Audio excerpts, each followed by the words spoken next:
மதுரை சித்திரை திருவிழாவின் உச்சகட்ட நிகழ்வான அழகர் மலையில் இருந்து கள்ளழகர் வைகை ஆற்றில் இறங்கும் வைபவம் சைவ வைணவ ஒற்றுமையை பறைசாற்றும் மிகச்சிறந்த நிகழ்வாகும். கள்ளழகர் ஆற்றில் இறங்கும் வைபவம் மே 1 தேதி அதிகாலை வைகை ஆற்று படுகையில் அருகே உள்ள ஆற்று பகுதியில் அழகர் ஆற்றில் இறங்குகிறார். அழகர் மலையில் இருந்து தங்க பல்லக்கில் கள்ளழகர் வேடத்தில் புறப்பட்டு வழிநெடுகிலும் பக்தர்களுக்கு அருள் பாலித்து வைகை ஆற்றில் கள்ளழகர் எழுந்தருள்வார். ஆற்றில் இறங்குவதற்கு முந்தைய நாளான ஏப்ரல் 30 மதுரை எல்லையில் கள்ளழகரை வரவேற்கும் நிகழ்வு, அதாவது எதிர் சேவை சிறப்பாக நடைபெறும். தங்கை மீனாட்சியின் திருமணத்தை காண அழகர் மலையிலிருந்து அழகர் புறப்படுகிறார். வழியில் பக்தர்கள் கள்ளழகரை வரவேற்கும் நிகழ்வுகளால் தாமதமாகி ஆற்றுக்கு வரும்போது மீனாட்சி சுந்தரேஸ்வரர் திருமணம் முடிந்து விடுகிறது.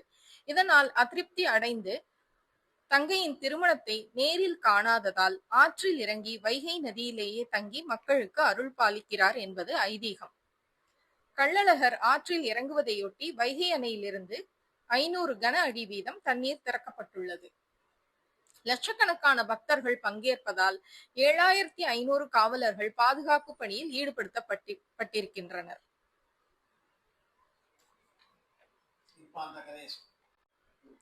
மதுரை சித்திரை திருவிழாவின் உச்சகட்ட நிகழ்வான அழகர் மலையில் இருந்து கள்ளழகர் வைகை ஆற்றில் இறங்கும் வைபவம் சைவ வைணவ ஒற்றுமையை பறைசாற்றும் மிகச்சிறந்த நிகழ்வாகும். கள்ளழகர் ஆற்றில் இறங்கும் வைபவம் மே 1 தேதி அதிகாலை வைகை ஆற்று படுகையில் அருகே உள்ள ஆற்று பகுதியில் அழகர் ஆற்றில் இறங்குகிறார். அழகர் மலையில் இருந்து தங்க பல்லக்கில் கள்ளழகர் வேடத்தில் புறப்பட்டு வழிநெடுகிலும் பக்தர்களுக்கு அருள் பாலித்து வைகை ஆற்றில் கள்ளழகர் எழுந்தருள்வார். ஆற்றில் இறங்குவதற்கு முந்தைய நாளான ஏப்ரல் 30 மதுரை எல்லையில் கள்ளழகரை வரவேற்கும் நிகழ்வு, அதாவது எதிர் சேவை சிறப்பாக நடைபெறும். தங்கை மீனாட்சியின் திருமணத்தை காண அழகர் மலையிலிருந்து அழகர் புறப்படுகிறார். வழியில் பக்தர்கள் கள்ளழகரை வரவேற்கும் நிகழ்வுகளால் தாமதமாகி ஆற்றுக்கு வரும்போது மீனாட்சி சுந்தரேஸ்வரர் திருமணம் முடிந்து விடுகிறது. இதனால் அதிருப்தி அடைந்து தங்கையின் திருமணத்தை நேரில் காணாததால் ஆற்றில் இறங்கி வைகை நதியிலேயே தங்கி மக்களுக்கு அருள் பாலிக்கிறார் என்பது ஐதீகம். கள்ளழகர் ஆற்றில் இறங்குவதையொட்டி வைகை அணையிலிருந்து 500 கன அடி வீதம் தண்ணீர் திறக்கப்பட்டுள்ளது. லட்சக்கணக்கான பக்தர்கள் பங்கேற்பதால் 7500 காவலர்கள் பாதுகாப்பு பணியில் ஈடுபடுத்தப்பட்டிருக்கின்றனர்.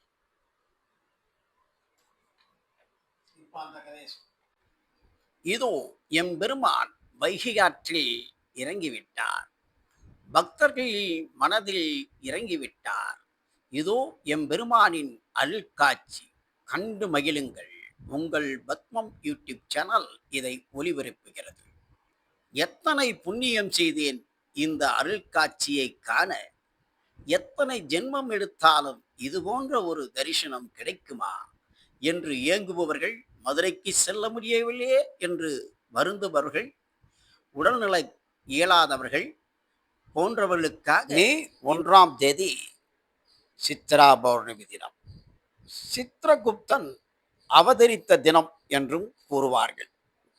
இன்றைய தினம் தமிழ் புத்தாண்டில் தமிழ் மாதத்தில் முதல் மாதம் சித்திரை திருவிழா. திருவிழாவை காண வைகை ஆற்றில் லட்சக்கணக்கான பக்தர்கள். எதற்காக கள்ளழகர் வைகை கரைக்கு வந்தார்? ஏன் வந்தார்?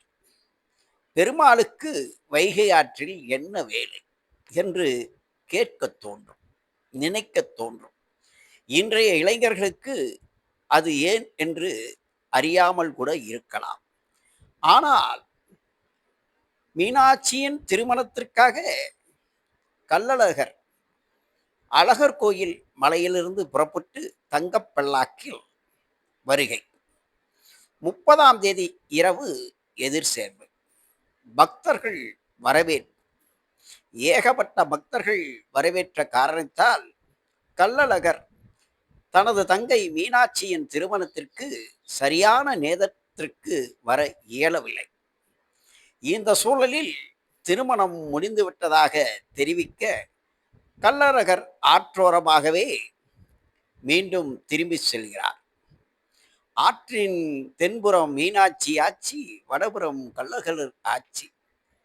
சைவமும் வைணமும் இணைக்கும் நிலையில் மதுரை திருமல நாயக்கர் சித்திரை மாதத்தில் சித்திரை திருவிழாவை நடத்தி வந்தார்.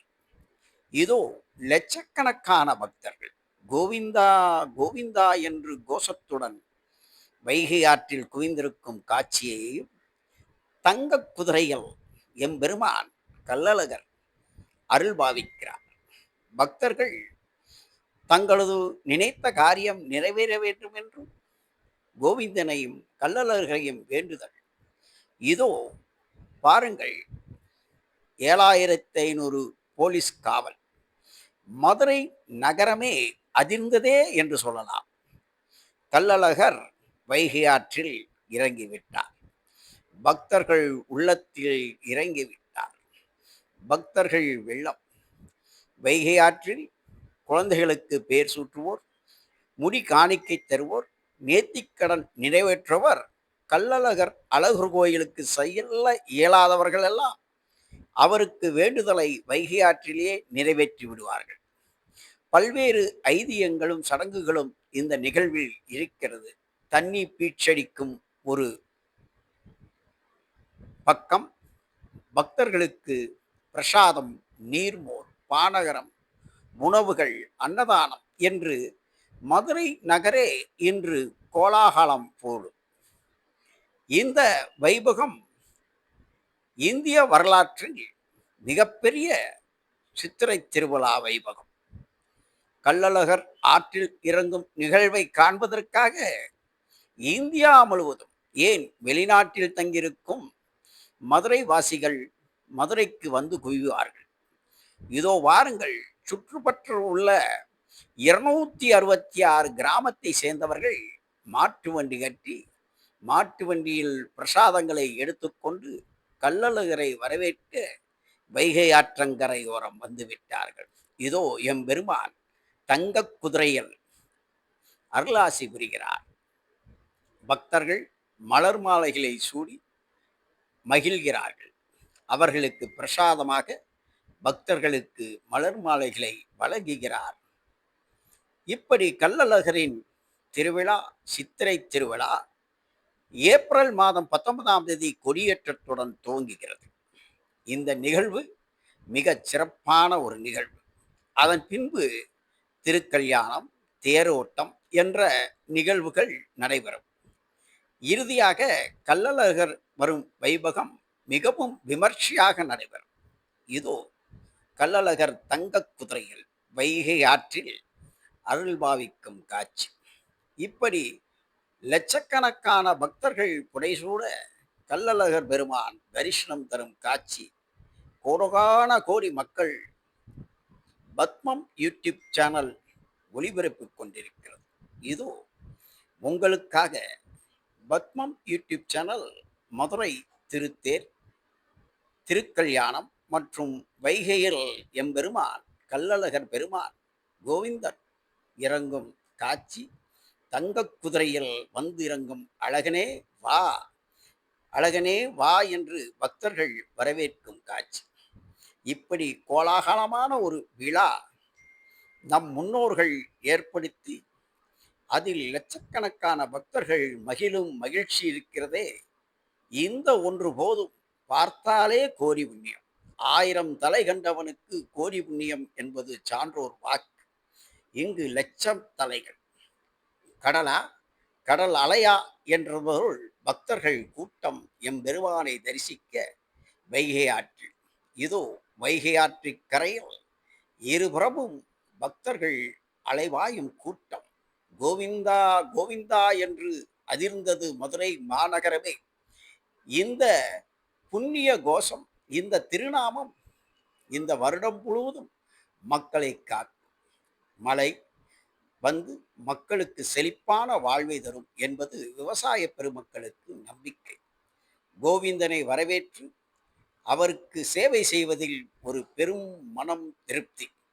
இப்படி கள்ளழகர் பெருமான் இன்று சேவை சாய்க்கிறார். இதோ அழகர் கோயில் மலையிலிருந்து பக்தனுக்காக மனமிறங்கி தங்க குதிரையில் வந்திறங்கியிருக்கிறாய் வைகை ஆற்றில் எம்பெருமான். பக்தர்களுக்கு மனம் குளிர இந்த வருடம் செழிக்க எம்பெருமான் கோவிந்தன் கள்ளழகப் பெருமான் அருள் பாவிக்கிறார். மக்கள் நலத்துடனும் வளத்துடனும் மகிழ்ச்சியுடனும் நினைத்த காரியங்கள் வெற்றி பெறவும் அவர் அருளாசி உண்டு. இதோ மதுரை மக்களுக்கும் ஏன் உலகத்திற்கே படிகளப்பவன் வந்துவிட்டான் வைகை கரையில். இதோ அவரது அருள் பார்வை பெற்று புனிதம் பெறுகிறது பக்தர்களின் மனது. இதோ வைகை ஆற்றில் கள்ளழகர் பெருமான் லட்சக்கணக்கான பக்தர்கள்.